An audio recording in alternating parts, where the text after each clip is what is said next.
के लिए prime class है, बेस्ट। इसके अंदर एंशिएंट, इसके अंदर मिडाइवल, मिडाइवल, इसके अंदर मॉडर्न, तीनों ही आपको देखने को मिलेंगे।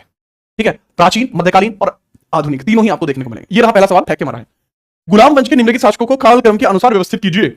गुलाम वंश के शासकों को व्यवस्थित करना है क्रम से। मैं थोड़ा व्यवस्थित कर देता हूं। सबसे पहले अब देखना, सबसे पहले आपको देखने को मिलता है कुतुब ऐबक। कुतुब ऐबक आपको देखने को मिलेगा। ऐबक के बाद इल्तुतमिश देखने को मिलेगा। इल्तुतमिश देखने को मिलेगा। इल्तुतमिश के बाद कौन देखने को मिलेगा, या और बहुत छोटा करता हूं। सबसे पहले आपको देखने को मिलेगा ऐबक। ऐबक के बाद आराम शाह। आराम शाह के बाद आपको देखने को मिलेगा इल्तुतमिश। इल्तुतमिश के बाद आपको देखने को मिलेगा रुकनुद्दीन। रुकनुद्दीन, रुकनुद्दीन आपको देखने को मिलेगा। रुकनुद्दीन के बाद रजिया। रजिया के बाद बहराम शाह। रजिया के बाद बहराम, बहराम शाह देखने को मिलेगा। बहराम शाह के बाद मसूद शाह। मसूद शाह देखने को मिलेगा। मसूद शाह, उसके बाद नसीरुद्दीन। उसके बाद आपको देखने को मिलेगा नसीरुद्दीन। नसीरुद्दीन देखने को मिलेगा। नसीरुद्दीन के बाद देखने को मिलेगा आपको बलबन। बलबन के बाद आपको देखने को मिलेगा कौन, कैकुबाद। कैकुबाद देखने को मिलेगा। ठीक है, और कैकुबाद के बाद देखने को मिलेगा कैमुशर्स। कैमुशर्स देखने को मिलेगा। और इसी प्रकार से ये पूरा वंश खत्म हो जाएगा। इन सबका कार्यकाल बहुत ज्यादा जरूरी होता है बाबू। ठीक है, इन सबका कार्यकाल बहुत जरूरी होता है। जैसे ऐबक का कार्यकाल है 1206 से लेके 10 तक। इसका बाबू सिर्फ 1211 में है। इसका 1211 से लेके 35 है। ठीक है, इसका 1235 से लेके 36 है। रजिया का 36 से 40 है। 1236 से 40 है। इसका 1240 से 42 है। 40 से 42 है। मसूद का 44 से 1242 से 46 है। इसका 46 से 65 है। 1246 से 65 है। इसका 65 से 87 है। 1265 से इसका 87 है। इसका 1287 से 89 है। 1287 से 89 है। और इसका बाबू 1289 से 90 है। 1289 से 90 है। अब बताइए कोई दिक्कत हुई? ये लेवल आपको चाहिए, इतना सारा कंटेंट आपको कम से कम पता हो। ठीक है, पोल आएगा आएगा आएगा। करेक्ट आंसर बताइए क्या है इसमें लेवल।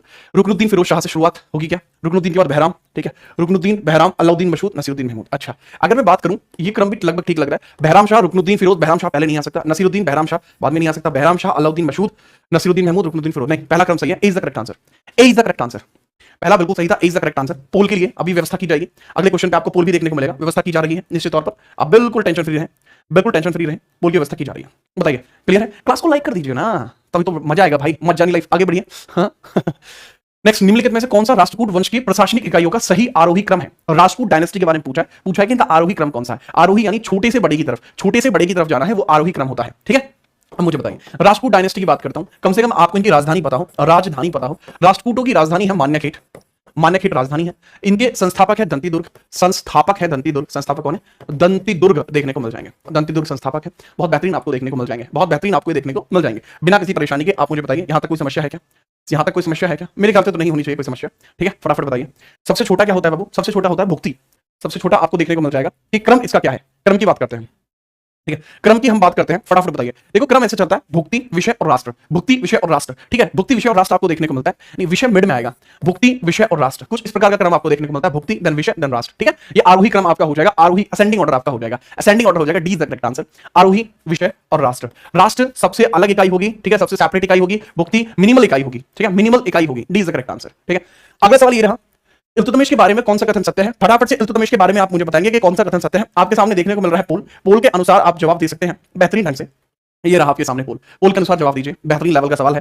ठीक है, और बेहतरीन लेवल का जवाब चाहिए। जो इल्तुतमिश है ये गुलाम वंश का है। इसका वंश कौन सा है? वैसे तो सर इसका वंश है शमशी या इलवरी। और इसकी जो डायनेस्टी है, सल्तनत है, कौन सा? दिल्ली सल्तनत में। दिल्ली सल्तनत में है। सल्तनत में है। और ये गुलाम वंश में है। गुलाम वंश में है। गुलाम वंश में है एक तरीके से देखा जाए तो अगर मैं जवाबों की बात करूं, उसकी शादी कुतुबुद्दीन ऐबक की बेटी से हुई थी। करेक्ट स्टेटमेंट है। वह लाहौर का गवर्नर था? नहीं है। उसने अपनी बेटी को अपना उत्तराधिकारी नामित किया था। अच्छा ठीक है, वो कहां का गवर्नर था? बदायूं का गवर्नर था। बदायूं गवर्नर था वो। बदायूं का गवर्नर था। कहां का गवर्नर था बाबू? बदायूं का गवर्नर। वह आपको देखने को मिल जाएगा। तो अगर मैं बात करूं यहां पर, पहला और तीसरा स्टेटमेंट सही है। ठीक है, पहला और तीसरा स्टेटमेंट सही है। इसके जितने भी एस्पिरेंट थे, मेजरली एस्पिरेंट का सवाल गलत है, जवाब गलत है। उसमें देखने को मिला कितने बच्चे थे परसेंटेज? केवल 34% बच्चे सही थे। अब आप देख लो, आप 34% में लाइक करते हैं, किसमें लाइक करते हैं? समझ में आई बात? कहां का था? बदायूं का। बदायूं कहां? यूपी में। बदायूं कहां बाबू? यूपी में आपको देखने को मिल जाता है बदायूं। ठीक है, चलो नेक्स्ट अगला सवाल चौथे नंबर का देखिए। निम्नलिखित में से कौन भारत में वहाबी आंदोलन का नेता था? वहाबी आंदोलन के नेता के बारे में पूछा जा रहा है, तो फटाफट से आप बता देंगे वहाबी आंदोलन के नेता के बारे में। वहाबी आंदोलन के नेता के बारे में फटाफट से आप बता देंगे। ठीक है, वहाबी मूवमेंट के बारे में आप बताएंगे बिना किसी परेशानी के। वहाबी मूवमेंट के बारे में आप बताएंगे बिना किसी परेशानी के। ठीक है, बिना किसी परेशानी के बताइएगा। ठीक है, वहाबी मूवमेंट के बारे में देखो, बहुत लंबे समय पहले स्टार्ट हुआ है। अलग अलग एरियाज ने वहाबी मूवमेंट के द्वारा कवर किए गए हैं। अब इसी के बारे में अगर मैं बात करूं, यह है सैयद अहमद बरेलवी। सैयद अहमद बरेलवी आपको देखने को मिल जाएंगे। D is the correct answer. Syed Ahmad Barelvi आपको देखने को मिल जाएंगे बिना किसी परेशानी के। मेरे ख्याल से आप याद रखेंगे, याद रखेंगे। ठीक है, चलो पूछा जाता है कई बार, एक बड़ा ही बेहतरीन सवाल आता है कि जब वहाबी आंदोलन को शुरू किया गया तो 1826 में इसका हेडक्वार्टर क्या था? इसका हेडक्वार्टर क्या था 1826 में? तो वहाबी आंदोलन का हेडक्वार्टर इन 1826 में इसका हेडक्वार्टर क्या था? पटना था। इसलिए थोड़ा जरूरी है। पटना था इसलिए थोड़ा जरूरी है। अहमद बरेलवी, वहाबी बरेलवी, ठीक है, तो ये कनेक्ट हो जाता है, वहाबी और बरेलवी कनेक्ट हो जाते हैं, ठीक है। चलिए नेक्स्ट है, निम्नलिखित मुस्लिम नेताओं में से किसने पहली बार दो राष्ट्र के सिद्धांत की मांग की थी? बहुत आसान हो जाएगा, ठीक है, और बहुत ही बेहतरीन हो जाएगा। सारे जहां से अच्छा हिंदुस्तान हमारा हमारा, ये सुना है आपने? बेहतरीन, ये सुना है नहीं सुना है? तो अगर मैं इसकी बात करूंगा, ये किसके द्वारा गाया गया है?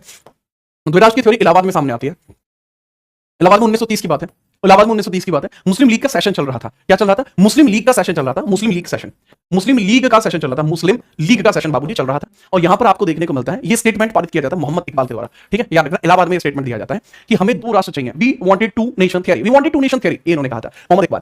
मोहम्मद अली जिन्ना फिर प्रत्यक्ष मांगने कब आया? लियाकत कौन है? ये है पाक का पहला पीएम, पाक का पहला पीएम है, ठीक है, राइट, याद रखिएगा। रहमत अली कौन है भाई साहब? सर रहमत अली वो है जिन्होंने 1932 और 33 के मध्य पाकिस्तान शब्द दिया था, इन्होंने पाकिस्तान शब्द दिया था। अच्छा, ये शब्द बहुत, ये जो वो है ना, क्या बोलते हैं, क्वेश्चन बहुत तगड़े लेवल पर डिजाइन कराए हैं, ठीक है, तो थोड़ा ध्यान रखना। पाकिस्तान में P for Punjab, A for Afghan, K for Kashmir, I for Indus, स्तान से बलूचिस्तान, ठीक है। मोहम्मद अली जिन्ना ने पहली बार पाकिस्तान की मांग कब की? 1940 लाहौर सेशन में, Lahore session of Muslim league, Lahore session of Muslim league, Muslim league, इन्होंने पहली बार कहा था कि वी वांट पाकिस्तान, पहली बार यहां पर इन्होंने डायरेक्ट पाकिस्तान मांगा था, ठीक है, याद रखना। ये कैम्ब्रिज का स्टूडेंट था, student from Cambridge, student from Cambridge, student from Cambridge, student from Cambridge, Cambridge के छात्र हैं, इनके द्वारा ही ये बात कही गई थी, ये आप याद रखेंगे, बहुत बेहतरीन, खुल के खेलो। चलिए अगला सवाल, छठा, निम्नलिखित में से किस सुधार संगठन ने इन्हीं बेसेंट के मार्गदर्शन में प्राचीन भारतीय धर्मों, दर्शों और सिद्धांतों के अध्ययन को बढ़ाया था? कहने की बात है कि हमें जितने भी भारतीय धर्म के दर्शन हैं, ठीक है, सांख्य दर्शन है, योग दर्शन है, उन सब के ऊपर जोर दिया गया। ये किसके द्वारा किया गया है, कब किया गया? फटाफट से इसके बारे में आप बताइए, क्या इसका आंसर होगा? फटाफट से इसके बारे में बताइए कि इसका आंसर क्या होगा, ठीक है, बिना परेशानी के, बिना परेशानी के इसके बारे में आप बताएं, बिना परेशानी के।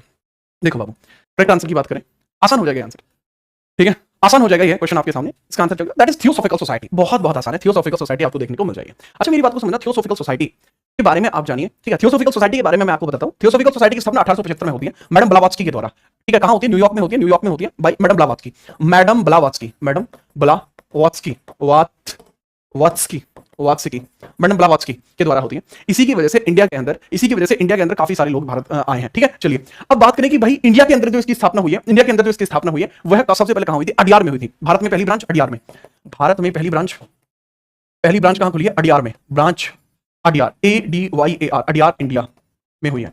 ये जो इनी है, इनी भारत में कब आई? 1893 में भारत में आई थी, थियोसॉफिकल सोसाइटी के काम की वजह से। बढ़िया लेडी है, कोई दिक्कत नहीं है, right. Now the next point is कि आप मुझे बताइए रामकृष्ण मिशन किसने स्टार्ट किया था? ठीक है, ब्रह्म समाज 1828 में आपको देखने को मिल जाएगा। ब्रह्म समाज भाई राजा राममोहन रॉय, राजा रॉय मैं लिख देता हूं, राममोहन रॉय, RM रॉय, राजा RM रॉय देखने को मिल जाएगा, ठीक है, याद रखना।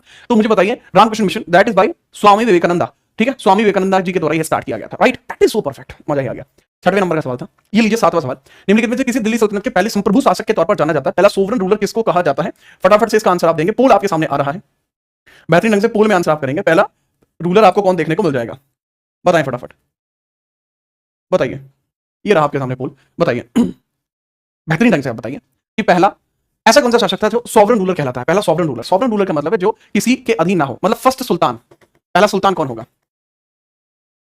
खून में तेरे मिट्टी, मिट्टी में तेरा खून, ऊपर अल्लाह नीचे धरती बीच में तेरा जुनून, रहा सुल्तान चलो अगर मैं बात करूं पहला सोवरन देखने को मिलता, क्या वो ऐबक था? ऐबक का टेन्योर 1210 से लेकर और 1206 से लेकर और 1210 तक चला था, 1210 तक चला था, राइट। इसके बाद गजनी की बात करूं, गजनी अलग हो जाएगा, ठीक है, गजनी अलग हो जाएगा, ये कोई रूलर नहीं है, ये सिर्फ लुटेरा है।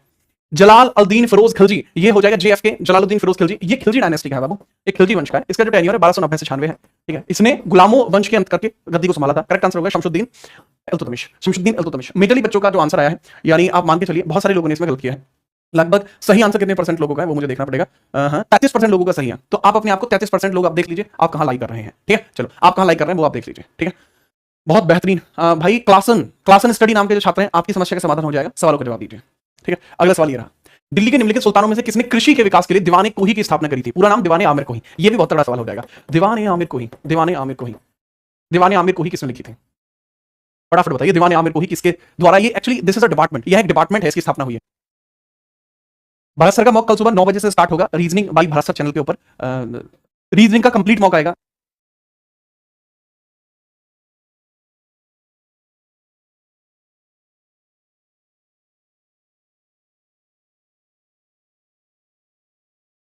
जो भरत सर का जो मॉक था ना भाई, जो 7 बजे चलता था शाम को, तो उसकी टाइमिंग 9 बजे कर दी गई है सुबह ठीक है, चलिए दीवाने आमिर कोही की हम बात कर रहे थे। मॉक में भाई पहुंच जरूर जाना, ठीक है। एकदम क्लासिक आदमी है भरत सर, एकदम चीत आदमी है, ये कह सकते हैं आप, ठीक है, तो बढ़िया आदमी है, ठीक है। चलिए स्टार्ट करते हैं, ठीक है। हाँ हाँ सर जी बता रहे थे, हाँ आप बोल रहे हैं, हाँ यही तो है सर जी ने आपको बताया होगा, अब मैं बोल रहा हूँ, ठीक है। तो याद रखना, ठीक है। तो बहुत ध्यानपूर्वक इस बात को समझिएगा, ठीक है। कि ये बताइए निम्नलिखित में से सुल्तानों में से किसने कृषि के विकास के लिए दीवाने आमिर कोही नाम का एक नया विभाग शुरू किया था? क्या वो शमसुद्दीन था, क्या वो गयासुद्दीन था, अलाउद्दीन था, मोहम्मद बिन तुगलक था? That was Mohammad bin Tughlaq. इसी ने स्टार्ट किया था दीवाने आमिर कोही। एग्रीकल्चर के लिए बेसिकली डेडिकेटेड था। अच्छा ये भी याद रखना कि यहाँ पे एक और चीज आप ध्यान रख सकते हैं कि भाई कृषि के बारे में अगर मैं बात कर रहा हूँ, ठीक है, कृषि के बारे में बच्चे अगर मैं बात कर रहा हूँ तो एक बहुत ही प्यार से समझना, ठीक है, बहुत ही प्यार से समझना कि जो मोहम्मद बिन तुगलक है इसने क्या काम किया था। इसने आप कह सकते हैं अकाल संहिता की शुरुआत की थी, अकाल संहिता की स्टार्टिंग की थी, अकाल संहिता यानी फेमाइन कोड की स्टार्टिंग की थी। फेमाइन कोड अकाल संहिता बोलते हैं इसको, ठीक है, अकाल संहिता बोलते हैं। Very very important point, right. तो फेमाइन कोड की स्टार्टिंग भी इसी ने करी है, ठीक है। यही नहीं, अभी और सुनिए कि केवल अकाल संहिता इसने शुरू नहीं की, इसने और भी बहुत सारी चीजें स्टार्ट की हैं। चल गुड आफ्टरनून। वो क्या है, जैसे इसके द्वारा फसल चक्र प्रणाली को शुरू किया गया था, फसल चक्र को कि एक बार में एक खेती ना करें, कई सारी खेतियां अलग अलग समय पर करती रहनी है, ठीक है। ये भी आता है। आगे बढ़िए, अगला सवाल। महमूद गवाह को व्यापारियों का प्रमुख या मलिक उत-तुज़ूर की उपाधि किसके द्वारा दी गई थी? ठीक है, ये मुझे आप बताइए कि करेक्ट आंसर इसका क्या होगा। 9th क्वेश्चन के बारे में बात कर रहा हूं, ठीक है, 9th क्वेश्चन के बारे में बात करो, फटाफट बताइए। देखो इसकी मैं हिंट दे सकता हूं, इस तरीके का एक क्वेश्चन पूछा गया था एसएससी के एग्जाम में। अब एसएससी सीपीयू में एक सवाल आता है, एसएससी सीपीयू 2024 में एक सवाल आता है, बहुत अच्छा सवाल था, मतलब सितंबर में जो पेपर हुआ था उसमें आया था, ठीक है। चलिए अब बहुत ध्यान से समझना, इसमें सवाल आता है जालिम खान कौन था? जालिम खान कौन था? हु वाज जालिम खान?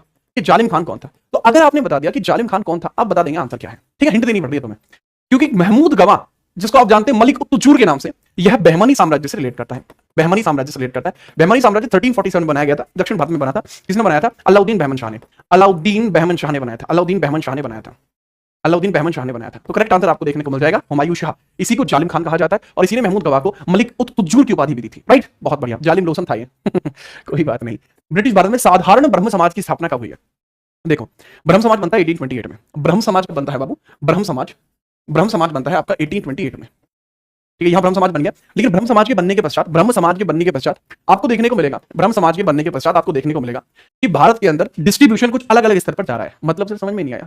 हो क्या रहा है कि कुछ लोग ब्रह्म समाज को सही बता रहे, कुछ नहीं बता रहे। ये राजा राम मोहन रॉय थे, राजा राम मोहन रॉय ने बनाया है, राम मोहन रॉय, ठीक है, इसको बना रहे हैं। अब बात क्या है कि ब्रह्म समाज से हर एक संतुष्ट नहीं है, ठीक है। तो इस वजह से क्या होता है कि इसमें 1866 में विवाद हो जाते हैं, विवाद हुए, ठीक है, प्रमुख विवाद आपको देखने को मिलता है। उसके बाद इसका सेपरेशन हो गया 1878 में। एक तो बन जाता है साधारण ब्रह्म समाज, एक बन जाता है इंडियन ब्रह्म समाज, दो हिस्से बन जाते हैं इसके। तो बात है 1878 में बनता है साधारण ब्रह्म समाज। क्या बनता है बाबू? साधारण ब्रह्म समाज, साधारण ब्रह्म समाज। तो करेक्ट आंसर आपको देखने को मिल जाएगा 1878। अच्छा क्या आपको इस प्रकार के समाजों में दिक्कत होती है? क्या आपको इस प्रकार के सारे समाज करा दूं? क्या आपको, क्या इस प्रकार के सारे समाज में आपको करा दूं? अगर आप कहें तो, अगर आप कहें तो इस प्रकार के सारे समाज करा देता हूं मैं आपको, अगर कोई दिक्कत आ रही है दादा जी। तो आप सर्च कर सकते हैं, ठीक है, आप सर्च कर सकते हैं, ठीक है, इंडो सोशल या फिर इंपोर्टेंट सोसाइटीज, आप सर्च कर लेना इंपोर्टेंट सोसाइटीज बाय जीत राणा।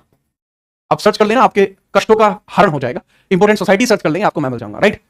इन्हीं को बताते हो जी हाँ। उस थ्योरी वीडियो है, क्वेश्चन नहीं है उसमें, सिर्फ थ्योरी है, उस थ्योरी को देख लेना। सर मॉक के आंसर की, हर रोज मॉक जो पढ़ रहा है उसके आंसर की आपको देखने को मिलती है हर शाम 4 बजे। आज भी शाम 4 बजे देखने को मिलेगा मॉक, ठीक है। चलिए अब उस वीडियो को आप देख लेंगे ना, इंपोर्टेंट सोसाइटी, फिर इन सवालों में दिक्कत नहीं आएगी, ठीक है। एक मॉक होता है हमारा, इस चीज के लिए होता है वो मॉक, आरआरबी एनटीपीसी में सिस्टम फाड़ नंबर लेके आने के लिए। कहने की बात यह है कि उसमें आपके सटीक सवाल वही रखे जाते हैं जो पेपर के लेवल के होते हैं, ठीक है। कोई उसमें आलतू फालतू का कोई प्रचार नहीं है, सीधे तौर पर जीएस सेट है वो, जीएस सेट। क्योंकि भाई मैं जीएस को बेहतर ढंग से आपको कवर करा सकता हूं तो मैं जीएस करा रहा हूं। वही सेट आपको टेलीग्राम पे मिलते हैं हर शाम 4 बजे। एक नया सेट आता है और पुराने वाले सेट के आंसर आते हैं, टेलीग्राम से आप जोड़ सकते हैं, ठीक है। चलो जी आगे बढ़िए, अगला सवाल। निम्नलिखित में से कौन भारत में विक्टोरिया मेमोरियल का वास्तुकार है? कि विक्टोरिया मेमोरियल जो आपको देखने को मिलता है यह किसके द्वारा बनाया गया? Victoria memorial. विक्टोरिया मेमोरियल कहां पर है ये भी मुझे बताइए, कहां पर आपको विक्टोरिया मेमोरियल देखने को मिलता है, ठीक है। करेक्ट आंसर भी मुझे बताइए और इसके बारे में थोड़ी डिटेलिंग भी मुझे बताइए। देखो अगर मैं बात करूं एमर्सन जो देखने को मिलता है, विलियम एमर्सन आपको देखने को मिलेगा कि इसका वास्तुकार है। इसके अलावा जो आपको एल्बर्ट बेकर देखने को मिल जाए, एल्बर्ट बेकर की रिश्तेदारी में एक व्यक्ति लगता था ह्यूबर्ट बेकर, ठीक है, ह्यूबर्ट बेकर आपको देखने को मिलता था। ह्यूबर्ट बेकर के द्वारा दिल्ली बसाया गया है। लुटियंस ये भी दिल्ली में एक महत्वपूर्ण भूमिका निभाता है, ठीक है। तो याद रखना यह कहां देखने को मिलता है? This is in Calcutta, that is इन कोलकाता, कोलकाता में देखने को मिलता है, कोलकाता में आपको देखने को मिलता है विक्टोरिया मेमोरियल, ठीक है। 12वां सवाल। फोर्ट विलियम्स कॉलेज की स्थापना जो 1800 को हुई थी, 1800 में, ठीक है, किसके द्वारा शुरू की गई? जो भारत में सिविल सेवाओं के लिए युवा ब्रिटिश संगठनों का प्रशिक्षण करने के लिए की गई थी। मतलब हुआ क्या कि भारत के अंदर जितने भी आईसीएस अधिकारी होंगे उनकी ट्रेनिंग कहां पे होगी? उन सबकी ट्रेनिंग होगी फोर्ट विलियम कॉलेज में, ठीक है, फोर्ट विलियम कॉलेज में, ठीक है। चलिए फोर्ट विलियम कॉलेज में आपको देखने को मिलता है कि आईसीएस अधिकारियों की ट्रेनिंग होगी। अब यहां क्या आ रहा है? सिविल सेवा की बात। सिविल सेवा की अगर मैं बात करूं शुरुआत कौन करता है भारत में, तो बाबू सिविल सेवा की शुरुआत की जाती है 1793 में। कौन करते हैं? अपने कॉर्नवालिस। कौन करते हैं? कॉर्नवालिस। पूरा नाम क्या है? मर्क्यूजी चार्ल्स कॉर्नवालिस पूरा नाम है। लेकिन परीक्षा कब कराई जाती है इसकी? तो परीक्षा इसकी 1854 में शुरू हुई, ठीक है। उससे पहले पेपर नहीं होता था, उससे पहले सड़क से उठा के स्टार बनाते थे। पेपर शुरू होता है 1854 में, ठीक है। कौन था? मैकॉले समिति के आधार पर डलहौजी ने स्टार्ट कराया था। और उसके बाद 1922 में पहली बार इलाहाबाद में पेपर हुआ था। इलाहाबाद में पेपर हुआ था, इलाहाबाद में एग्जाम आपका हुआ था। अब हुआ क्या था? शुरुआत में इनकी ट्रेनिंग कहां की जानी चाहिए? फोर्ट विलियम कॉलेज में की जानी चाहिए। इसके लिए किसने बनवाया था? करेक्ट आंसर होगा वेलेस्ली। वेलेस्ली आपको देखने को मिल जाएगा। वॉरेन हेस्टिंग 1785 में इंडिया से चला गया, ये नहीं हो सकता, ठीक है। तो थोड़ा सा इसके बारे में याद रखना। पहला व्यक्ति जिसने आईसीएस की परीक्षा को उत्तीर्ण किया था 1863, नाम है सत्येंद्र नाथ टैगोर, ठीक है। आगे बढ़िए, नेक्स्ट अगला सवाल 13वें नंबर का। पाल शासक मुख्य रूप से किस धर्म या संप्रदाय से जुड़े हुए थे? इनके बारे में बताइए। पाल, देखिए पाल में आपको 2-3 राजा देखने को मिलते हैं। संस्थापक गोपाल, संस्थापक कौन है? ए गोपाल, ये गोपू। तो संस्थापक आपको देखने को मिलते हैं ओ आल, ठीक है। ओ आल आपको देखने को मिलते हैं, दैट इज गोपाल, ठीक है भाई। जी हाँ।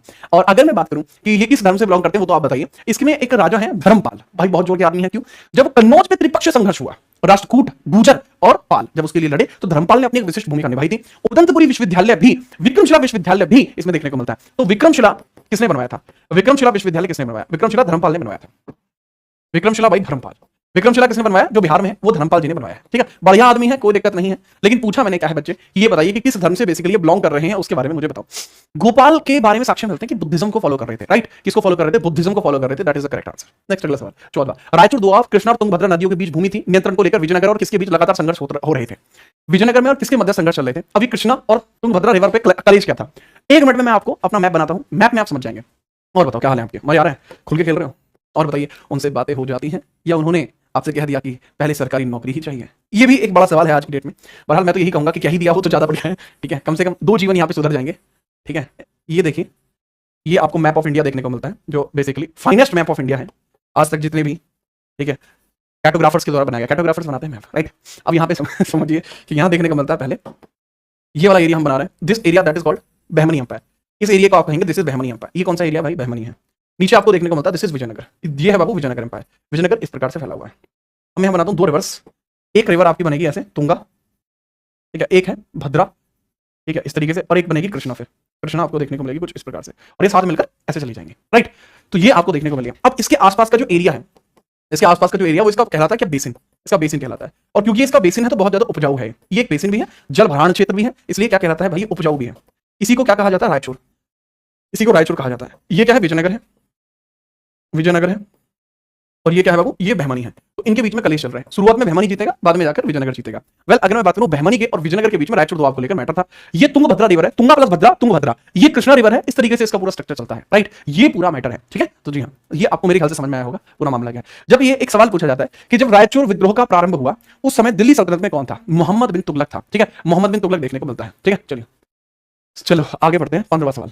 प्राचीन भारतीय इतिहास के अनुसार शुल्व सूत्र निम्नलिखित में से किससे संबंधित है? शुल्व सूत्र आपको देखने को मिलती है, शुल्व सूत्र आपको देखने को मिलती है, ठीक है। शुल्व सूत्र आपकी किस चीज से रिलेट करती है? फटाफट से बताइएगा। 15 क्वेश्चन के बारे में, 15 क्वेश्चन के बारे में, बहुत आसान है। मैथमेटिकल बुक है, मैथमेटिकल बुक आपको देखने को मिल जाती है जिसके बारे में मैं बात कर रहा हूं। तो कौन सी किताब है वो आप बताइए, ठीक है। वो कौन सी किताब है फटाफट से बताइए, बिना किसी परेशानी के, बिना किसी परेशानी के आप मुझे बताइए, ठीक है। चलिए फटाफट, इसमें बिना किसी परेशानी के अगर आप बता देंगे तो कोई दिक्कत नहीं होगी, ठीक है। चलो, कोई भी दिक्कत नहीं होगी, इसके बारे में बताइए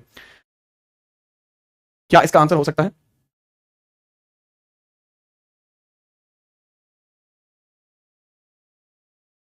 ठीक है। चलिए, बड़ी बात क्या है बाबू, ये जो किताब है वो किसी एक व्यक्ति ने नहीं लिखी, 3-4 व्यक्तियों के द्वारा मिलकर इसको लिखा गया है। तो थोड़ा थोड़ा संकलन इसमें सबने दिया है। तो अगर आप इसमें देखेंगे कि मैथ से रिलेट करेगी तो ज्योमेट्री ही होगी, ज्योमेट्री होगी। अर्थशास्त्र नाम की जो बुक है वो किसने लिखी है? अर्थशास्त्र नाम की बुक हमें देखने को मिल जाती है, जिसको लिखने वाले जो रचयिताकार है वो कौन है सर? That is Kautilya.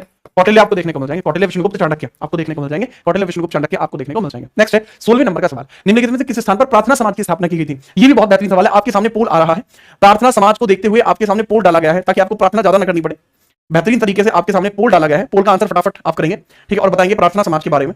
प्रार्थना समाज के बारे में आप बताएंगे बिना किसी परेशानी के। बताइए कि आपको यह कहां देखने को मिल जाएगा, कहां देखने को मिल जाएगा, ठीक है। कब बना था, किसने बनाया था, ये सब चीजें आपको पता होनी चाहिए, ठीक है। अब चलो बेहतरीन ढंग से मैं ही बताता हूं इसमें, ठीक है। आप तो वोट करिए बोल में, चलो मैं बताता हूं। देखो, प्रार्थना समाज आपको देखने को मिलता है 1867 में देखने को मिलता है, बॉम्बे में देखने को मिलता है, और आत्माराम पांडुरंग इसके अंदर अध्यक्ष देखने को मिलते हैं। आत्माराम पांडुरंग आपको इसमें देखने को मिलते हैं, जो प्रमुख व्यक्ति हैं। तो करेक्ट आंसर इसका क्या हो जाएगा बाबू? That is 1867 Bombay. बॉम्बे 1867 इसका करेक्ट आंसर हो जाएगा। पोल के अंदर जो बच्चों ने सही जवाब दिए हैं, केवल 50% छात्र हैं जिन्होंने सही जवाब दिए हैं। आगे बढ़ते हैं बिना परेशानी के, ठीक है, आगे बढ़ते हैं बिना परेशानी के। लीजिए 17वां सवाल, निम्नलिखित में से कौन कोलकाता में स्थापित बैथ्यू स्कूल के पहले सचिव थे? बैथ्यू स्कूल के पहले सचिव आपको कौन देखने को मिलते हैं? बैथ्यू के, वो कलकत्ता की बात चल रही है। तो बैथ्यू स्कूल के पहले सचिव के तौर पर किसको देखा जा सकता है? बैथ्यू स्कूल के पहले सचिव के तौर पर किसको देखा जा सकता है? एक बड़ा सवाल आपको देखने को मिलेगा। बट बैथ्यून जो स्कूल है वो कोई ऐसा व्यक्ति होगा जो वहीं पर लगभग रहेगा, ठीक है, जो बांडोपाध्याय नाम की किताब भी लिखेंगे, ठीक है, that is correct answer. Ishwar Chandra Vidyasagar correct answer है। इन्हीं के द्वारा बैथ्यू स्कूल के पहले सचिव की भूमिका निभाई गई है। बड़ी बात यह भी है कि जो ईश्वर चंद्र विद्यासागर है, इन्हीं के द्वारा ही 1856 में विडो रीमैरिज एक्ट को लेकर प्रेशर किया गया था गवर्नमेंट को। विडो रीमैरिज एक्ट की बात करते हैं। विडो रीमैरिज एक्ट, विधवा पुनर्विवाह अधिनियम 1856 में इन्हीं के प्रयासों के बाद प्रस्तुत हो पाया था। अगला सवाल, 18वां सवाल, दिल्ली सल्तनत की राजधानी को लाहौर से दिल्ली कौन लेकर आया था? दिल्ली सल्तनत की राजधानी को लाहौर से दिल्ली कौन लाया था? देखो, जब गौनी मरा तो उसका साम्राज्य अलग अलग हिस्सों में टूट गया। एक हिस्सा जो अफगानिस्तान का था वो जलदौज को मिला, हिस्सा जो लाहौर के बिल्कुल इर्द गिर्द था, सिंध के आसपास, मुल्तान के आसपास का था, वो कुबाचा को मिला। लाहौर स्पेसिफिक और दिल्ली ये कुतुबुद्दीन ऐबक को मिली, और जो बंगाल और बिहार का एरिया है वो बख्तियार खिलजी को मिला। तो जो एरिया है वो कुतुबुद्दीन ऐबक के पास था, जो मेन एरिया था, उसने अपनी कैपिटल चुना लाहौर को। लेकिन लाहौर जो था ना वो इसलिए चुना गया था ताकि अफगानी हमला ना कर दें। उन अफगानियों में यलदौज और कुबाचा भी शामिल थे। तो इसी चीज को ध्यान में रखते हुए बाद में चेंज किया गया और इल्तुतमिश इस राजधानी को वापस लेकर आया। इसी वजह से इसको रियल सॉवरेन फाउंडर भी कहा जाता है। ये सवाल आ चुका है, मेजरली बच्चों ने सही जवाब दिया। 19वां सवाल, निम्नलिखित में से कौन सा स्थल ताम्रपाषाण स्थल के रूप में अधिक जाना जाता है? जो ताम्रपाषाण के तौर पर जाना जाता है उसके बारे में मुझे बताइए। बेहतरीन लेवल का सवाल आपका ये है, ठीक है, फटाफट बताओ। अच्छा, मैं आपको बात बताता हूं, जैसे कुछ जगह मुझे देखने को मिली, जैसे बुर्ज होम मुझे बहुत बढ़िया लगा। बुर्ज होम कहां पर है? जम्मू एंड कश्मीर में है। एक आदमी के साथ एक कुत्ता दबा हुआ है, दफन है, ये यहीं पर है, ठीक है। ये न्यूलिथिक एज है, ये न्यूलिथिक एज का, न्यूलिथिक का मतलब ये नवपाषाण का है। नवपाषाण का है, इसका मतलब क्या हो जाएगा? A man plus dog, burials का मतलब क्या होता है? ब्यूरियल्स का मतलब होता है दफन होना, ठीक है, दफन होना। कि तेरी यादों को हमने इतना दफन कर दिया कि आज अगर वो आए भी तो आ नहीं सकती, ठीक है। तो इस लेवल के आदमी भी हैं, ठीक है, जो रहे हैं। बट यहां मैं मैन और डॉग की बात कर रहा हूं, उनको साथ में दफन किया जा रहा है। वो कहां देखने को मिलते हैं? न्यूलिथिक साइट बुर्ज होम में, Jammu Kashmir. Mehrgarh is very very influential site है, जो आपको मिडावल, जो मेसोलिथिक पीरियड है, वहां से देखने को मिलता है। यहां पर पहले गेहूं के साक्ष्य मिले, पहले गेहूं प्लस जौ के साक्ष्य, गेहूं प्लस जौ साक्ष्य देखने को मिले हैं, जौ के साक्ष्य आपको देखने को मिले हैं। और ये पाकिस्तान की मोंटी गोमरी में है, पाकिस्तान के अंदर मोंटी गोमरी में देखने को मिलता है। वेरी गुड, ठीक है, याद रखना। तो ये उस टाइम के, लेकिन ताम्रपाषाण काल की साइट है कायथा ताम्रपाषाण काल की साइट है, कायथा इस ताम्रपाषाण काल की साइट, ठीक है, याद रखना। मेहरगढ़ से गेहूं जो के साक्ष्य मिले, that is in Pakistan, right. Burj home, underground घर कहां मिले हैं? बुर्ज होम में ही मिले हैं, अंडरग्राउंड घर। आगे बढ़ो, 20वां सवाल, निम्नलिखित में से किस वर्ष पहला गोलमेज सम्मेलन हुआ था? सर 1930 में हुआ था, बिल्कुल दिमाग में लगाना। गोलमेज सम्मेलन में याद रखना, केवल कांग्रेस ने सेकंड गोलमेज सम्मेलन को अटेंड किया था और किसी भी गोलमेज सम्मेलन को अटेंड इसने नहीं किया था। सर दो प्रेमी के साक्ष्य कहां से मिले हैं? दो प्रेमी के साक्ष्य बाबू यहां से नहीं मिले, मध्य प्रदेश से मिले हैं। वो प्रेमी और प्रेमिकाओं का बहुत पता है आपको। अरे एंजल गर्ल आपका तो नाम ही बता रहा है, या आपने तो सही सवाल पूछा है, ठीक है। देखो, एक साथ 3 अस्थियां ये दमदमा से मिली है, मध्य प्रदेश के आसपास, उत्तर प्रदेश के नजदीक क्षेत्र से आपको देखने को मिली है, ठीक है। आगे बढ़िए, अगला सवाल, कुलोतुंग प्रथम निम्नलिखित में से किस राजवंश के राजा हैं? कुलोतुंग प्रथम के बारे में बात की जा रही है कि किस राजवंश के राजा? कुलोतुंग, सर ये चोलास के हैं, चोला के हैं कुलोतुंग के बारे में अगर मैं बात करूं, चोलों के बारे में अगर मैं बात करूं तो विजयालय चोल इसके आप देख सकते हैं फाउंडर है। इसके फाउंडर कौन है? विजयालय चोल। फाउंडर कौन है? विजयालय चोल आपको देखने को मिलते हैं, विजयालय चोल आपको देखने को मिलते हैं। इसमें अगर मैं बात करूं विजयालय चोला डायनेस्टी के बारे में बात करूं तो अलग अलग लेवल के रूलर्स यहां पर हैं। बट पॉइंट क्या है बच्चे? पॉइंट ये है कि इसी में एक बड़े फेमस राजा हुए हैं, राज फर्स्ट हुए हैं। इन्होंने एक मंदिर बनवाया है बृहदेश्वर, वो बड़ा इंपॉर्टेंट मंदिर है, बृहदेश्वर मंदिर है, that is very very important, ठीक है। कहां है? तमिलनाडु में देखने को मिलता है, याद रखिएगा। आगे बढ़ते हैं, अगला सवाल, बिंदुसार ने निम्नलिखित में से किस अवधि के बीच शासन किया? बिंदुसार को जानते हैं आप? ये था चंद्रगुप्त मौर्य का बेटा, अशोक का पापा। आदमी इस लेवल का कि फारस में पत्र भेज के कह रहा है कि मुझे सूखी अंजीर दिलवाओ। क्यों दिलवाओ? क्योंकि मुझे सोमरस के साथ पीना है सूखा अंजीर, मतलब क्या चखना मंगा रहा है एक तरीके से अगर देखा जाए तो ये लेवल होना चाहिए। इनका लेवल क्या था कि इंडिया का चखना इन्हें पसंद नहीं आया, इन्होंने कहा कि बाहर से मंगाते हैं, ठीक है, ग्रीक से मंगाते हैं चखना। तो इनके बारे में आप मुझे बताएंगे आंसर कि क्या आंसर होना चाहिए? क्यों? क्योंकि इन्हीं के बाद अशोक गद्दी पर बैठेंगे, इन्हीं के बाद अशोक गद्दी पर बैठेंगे। तो हमें एक बात तो पता है कि गद्दी पर ये बैठे 297 में बात होती है खत्म, हमें यही इतना पता है और यहीं से बात होती है कंप्लीट। 297 से लेकर 273 ईसा पूर्व तक इनका कार्यकाल रहा है। इनके बाद आता है अशोक, अशोक का अपना इन्फ्लुएंशियल टेन्योर रहा है पूरा। बाबू 293 नहीं है, क्योंकि 297 में चंद्रगुप्त मौर्य श्रवण बेलगोला में थे। चंद्रगुप्त ने संलेखना विधि से प्राण त्याग दिए थे, संलेखना विधि से प्राण त्याग दिए थे। किसने? That was Chandragupta Maurya. उन्होंने प्राण त्याग दिए थे। कहां पर? श्रवण बेलगोला, कर्नाटक में। संलेखना विधि जैनिज्म में फॉलो की जाती है, ठीक है। बिंदुसार को सिंहसेन भी कहा जाता था, ठीक है। और इनको अमित्रघात भी कहा जाता था, ठीक है। शत्रु विनाशक भी कहा जाता था, ठीक है। बहुत बेहतरीन। अगला सवाल 23वां, निम्नलिखित में से उल गुलान आंदोलन किससे जुड़ा हुआ है? उल गुलान आंदोलन के बारे में पूछा जा रहा है कि किससे जुड़ा हुआ, आपको देखने को मिल जाएगा। उल गुलान आंदोलन, भगवान का नाम भी इनको दे दिया जाता है। तो उल गुलान आंदोलन के बारे में मुझे बताइए, फटाफट से, ठीक है। उल गुलान आंदोलन के बारे में मुझे बताएंगे, ठीक है, फटाफट से आप बताएंगे उल गुलान मूवमेंट के बारे में। बहुत बेहतरीन आपको देखने को मिल जाएगा, बहुत ही बेहतरीन आपको देखने को मिल जाएगा, बिना किसी परेशानी के बताएंगे, ठीक है। उल गुलान आंदोलन के बारे में बताएं बिना किसी परेशानी के, ठीक है। उल गुलान आंदोलन 1874 से 1900 के बीच में काफी इंफ्लुएंशियल रहा है, that is basically Birsa Munda. बहुत बढ़िया, बिरसा मुंडा आपको देखने को मिल जाएंगे, बिरसा मुंडा। तो उलगुलान आंदोलन का संबंध इन्हीं से रहा है, 1874 के बीच में, 1874 से 1900 के बीच में काफी हद तक रहा है, ठीक है जी हाँ, मुंडा, राइट, बेहतरीन। 24 निम्नलिखित में से किस स्थान को राष्ट्रकूटों ने राजधानी बनाया था? बहुत आसान सवाल है। एक बात मैं आपसे देखो बहुत स्पष्ट तौर पर कहना चाहूंगा कि जब किसी कारवां की शुरुआत होती है तो लोग कम होते हैं।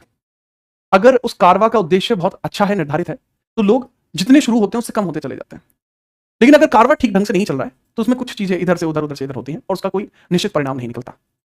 मैं चाहूंगा कि जितनी संख्या में आ जा पाए हैं आप हमेशा इसी संख्या से ऊपर की तरफ चलें, क्योंकि समाज को बेहतर बनाने की जिम्मेदारी हम सबकी है और एक सरकारी नौकरी लेने की जिम्मेदारी भी हम सबकी है, क्योंकि हमारे माता पिता इस बात में प्रयास करते हैं कि उनका जो बच्चा है वो सक्सेसफुल हो पाए। उसके लिए चाहिए सटीक तैयारी। तो वो चीजें आपको यहाँ मिल रही हैं। तो जिस दिन आप समझ जाएंगे कि आपके लिए क्या कुछ हो रहा है और कैसे हो रहा है, ठीक है, उस दिन आप समझेंगे कि what I have done for you and what I am going to do for you. ठीक है, चलिए याद रखना। मैंने पूछा राष्ट्रकूटों की राजधानी किसको बनाया गया था? That was मान्यखेड़। मान्यखेड़ राष्ट्रकूटों की राजधानी थी। किसने बनाई थी? दंती दुर्ग ने बनाई थी, राइट, दंती दुर्ग ने बनाई थी। ठीक है, चलो नेक्स्ट अगला सवाल है 25वां। त्रिपक्षीय संघर्ष में कन्नौज को जीतकर निम्नलिखित में से किसने गुर्जर प्रतिहार वंश की स्थापना की है? गुर्जर प्रतिहार वंश की स्थापना किसने की है? फटाफट बताओ। 25वां सवाल बड़ा बेहतरीन आपको देखने को मिल जाएगा, इसके बारे में आप बताएंगे।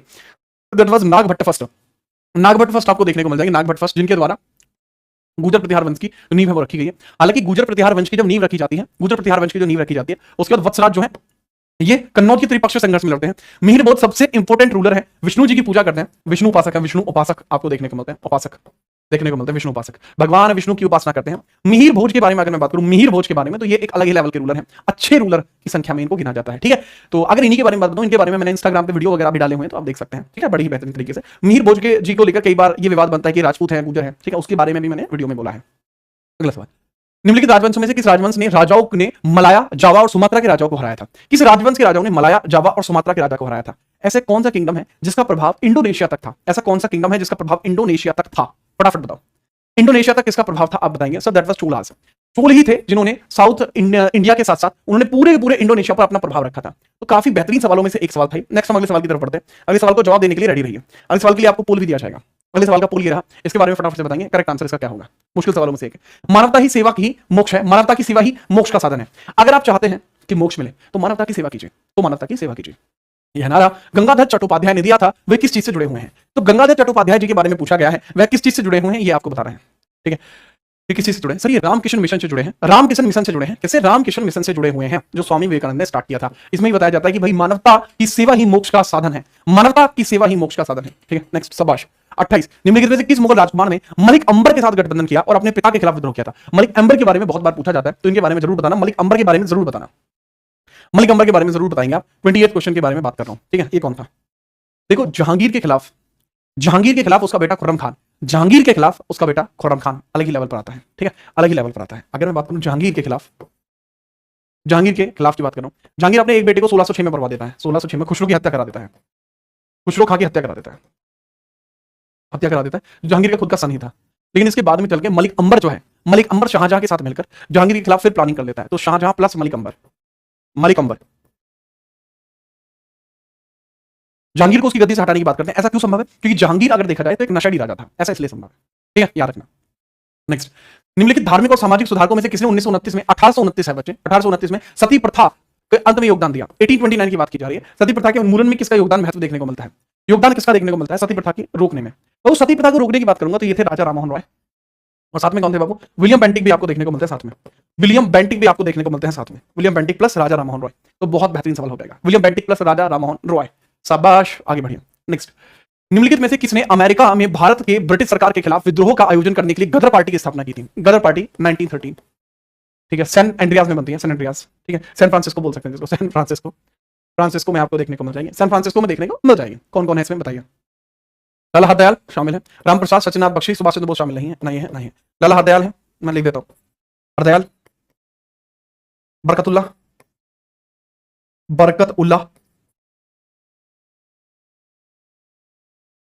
रामचंद्र और हरनीक सिंह। हरनीक भी आपको देखने को मिलते हैं। एंड कैलम का सबसे इंपॉर्टेंट जो थे, जो भगत सिंह के गुरु थे, ठीक है, भगत सिंह के गुरु आपको देखने को मिलते हैं। करतार सिंह सराबा इसी में है, करतार सराबा। ठीक है, तो ये फेमस नाम आपको देखने को मिल जाते हैं। ठीक है, चलो ठीक है, चलिए अगला सवाल 31। बनिहट्टी की लड़ाई निम्नलिखित में से किस वर्ष लड़ी गई थी? बनिहट्टी लड़ाई, इसको बैटल ऑफ राक्षसी तागड़ी भी बोलते हैं, इसको बैटल ऑफ राक्षसी तागड़ी भी बोलते हैं, राक्षसी तागड़ी भी बोलते हैं, इसको तागड़ी भी बोलते हैं, ये बैटल ऑफ तुंगभद्रा भी बोलते हैं।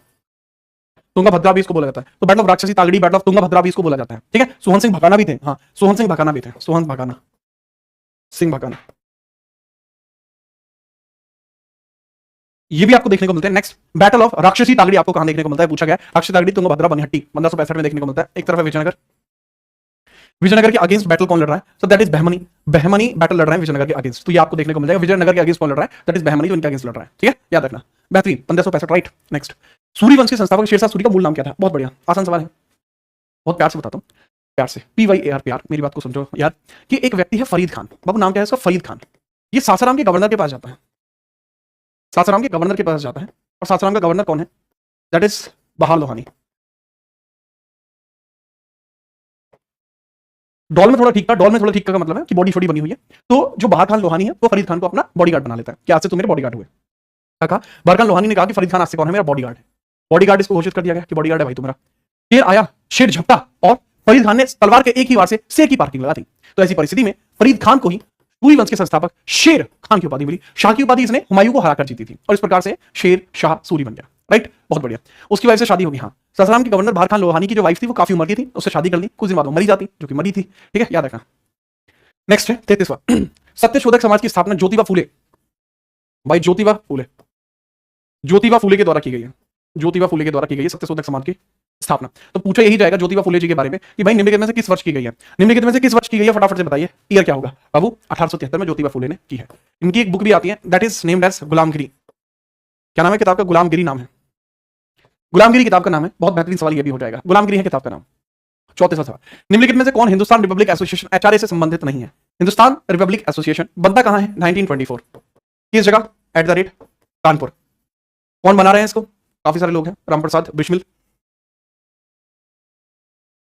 पूछा जा रहा है निम्नलिखित में से कौन रिलेटेड नहीं है, सुभाष चंद्र बोस रिलेटेड नहीं है, बाकी अशफाक उल्लाह खान, सत्यनाथ बख्शी, पूरा नाम सान्याल भी है, रामप्रसाद बिस्मिल, ये तीनों शामिल है। पूछा शामिल कौन नहीं है, ठीक है चलिए, तो शामिल इसमें कौन नहीं है, आप बता देंगे कि शामिल नहीं है जी सुभाष चंद्र बोस, सुभाष चंद्र बोस शामिल नहीं है। ठीक है, बहुत बढ़िया, ठीक है, बहुत बेहतरीन। किस वर्ष ब्रिटेन ने जॉर्ज पंचम और रानी मैरी ने भारत का दौरा किया था, भारत की राजधानी कलकत्ता से दिल्ली हस्तांतरित करने की घोषणा की थी, कहा था कि भारत कहां जाएगा, दिल्ली में। ठीक है, भारत की राजधानी का कलकत्ता से क्या हो जाएगा, दिल्ली हो जाएगी, फटाफट बताओ।